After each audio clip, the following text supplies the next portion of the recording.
جو اپنی نمازوں کو نمازوں میں گڑ گڑاتے، قد افلح المؤمنون الذین هم فی صلاتهم خاشعون، وہ کامیاب ہو گئے جو نمازوں میں گڑ گڑاتے ہیں، یعنی ان کی نمازیں بھی گڑ گڑا کر ہوتی ہے۔ آج تو ہماری نمازیں ہی نہیں ہیں، لوگوں کو نماز کا عنوان اب اتنا پرانا لگنے لگا ہے کہ لوگ سوچتے ہیں یہ نماز کے عنوان پہ گفتگو، مگر یاد رکھیے آپ کو نہیں پتا، میرے رسول نے، میرے نبی نے فرمایا کہ جس کا کی نماز نہیں اس کا دین نہیں۔ الا لا الا لا دین اللہ صلاۃ اللہ، اس کا دین نہیں ہے جس کی نماز نہیں۔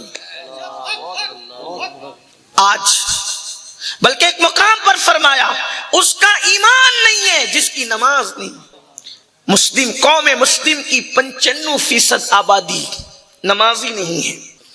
ایک کم و بیش 110 سے زائد صحابہ کا فتویٰ ہے کہ جس نے جان بوجھ کے نماز چھوڑی وہ کافر ہو گیا۔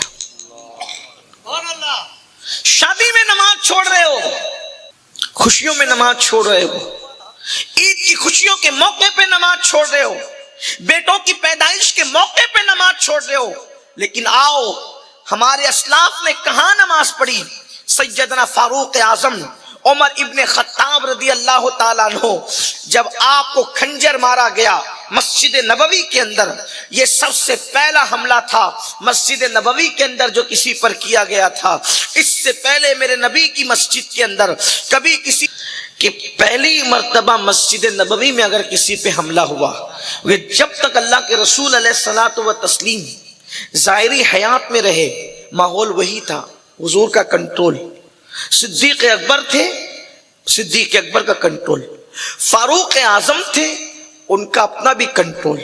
کوئی ظلم نہیں ہو سکتا تھا کسی پہ، نہ کسی عورت پر نہ کسی مرد پر، لیکن چونکہ سب مسلمان تھے حالت نماز میں، ایک آتش پرست جسے مجوسی کہتے ہیں جو آگ کی پوجا کرتا تھا، وہ فاروق اعظم پہ حملہ کرتا ہے اور آپ آدھی نماز میں تھے اور نماز میں آپ پر حملہ ہوا، اور پھر کسی نے بڑھ کر کے حضرت سیدنا عبد الرحمن ابن عوف نے یا کسی نے بڑھ کر نماز پڑھا دی، فاروق اعظم کو اٹھا کر کے لایا گیا۔ فاروق اعظم نے فرمایا ابھی تو نماز کا ٹائم باقی ہے اور میری نماز ہوئی نہیں۔ نماز میں تھے، حملہ ہوا، زخموں سے خون بہ رہا ہے اور اتنا زخم ہے کہ اب بچنے کی امید نہیں ہے، لیکن فاروق اعظم کہتے ہیں ابھی نماز کا وقت ہے، ابھی وہ مرہم پٹی کرانے کی فکر نہیں، ابھی خون بند کرانے کی فکر نہیں، ابھی زخموں کی فکر نہیں، فکر کس کی ہے؟ نماز کی فکر ہے۔ ابھی نماز کا وقت ہے، پہلے مجھے نماز پڑھنے دو، کیونکہ میں نے انہی کانوں سے رسول اللہ سے سنا ہے کہ جس کی نماز نہیں ہے اس کا دین نہیں ہے۔ جو نماز چھوڑ دیتا ہے اس کے ہاتھ سے دین چلا جاتا ہے، کیونکہ اللہ کے رسول صلی اللہ علیہ وآلہ وسلم نے ارشاد فرمایا، کیا فرمایا؟ کہ نماز دین کا ستون ہے، ستون۔ جس نے نماز چھوڑ دیا اس نے دین کے ستون کو گرا دیا، اس نے دین کے ستون کو ڈھا دیا۔ میرے پیارے آقا صلی اللہ علیہ وآلہ وسلم کے دیوانوں صحابہ فرماتے ہیں ہم نے فاروق اعظم کو دیکھا کہ اسی حالت میں انہوں نے نماز ادا کی کہ ان کے اعضاء سے خون بہ رہا تھا۔ اللہ اکبر، اور وہ نماز ادا فرما رہے تھے۔ میں آپ سے پوچھنا چاہتا ہوں میرے پیارے آقا صلی اللہ علیہ وآلہ وسلم کے دیوانوں اور اپنی بہنوں سے بھی پوچھنا چاہتا ہوں، بتاؤ جب اس حالت میں نماز پڑھی گئی تو آج ہم خوشیوں کے موقع پہ نماز چھوڑ رہے ہیں، اللہ اکبر، شادیوں کے موقع پہ نماز چھوڑ رہے ہیں، اللہ اکبر، ہم لوگ جو ہیں اللہ اللہ اے سی میں بیٹھ کر کے نماز چھوڑ رہے ہیں، پنکھوں کی ہواؤں کے اندر نماز چھوڑ رہے ہیں، مگر یاد رکھنا میرے عزیز، میرے آقا صلی اللہ علیہ وسلم کے دیوانوں، کامیابی اسی کو ملے گی جو اپنی نمازوں میں گڑ گڑاتے ہیں، جو خشوع و خضوع کے ساتھ نماز پڑھتے ہیں۔ اچھا کچھ لوگ تو ایسے بھی ہیں جو کہتے ہیں مولانا نماز کی ضرورت تو ان لوگوں کو ہے جو اللہ تک پہنچے نہیں، اللہ کے پہنچے ہوئے بندوں کو تو نماز کی ضرورت کیا ہو سکتی ہے؟ یاد رکھنا جو اللہ کا جتنا قریبی ہوتا جاتا ہے اس میں عبادت کی تڑپ اتنی زیادہ بڑھتی چلی جاتی ہے۔ اب آپ سوچتے ہو نا کہ نمازیں وہ پڑھے جو اللہ تک نہیں پہنچے،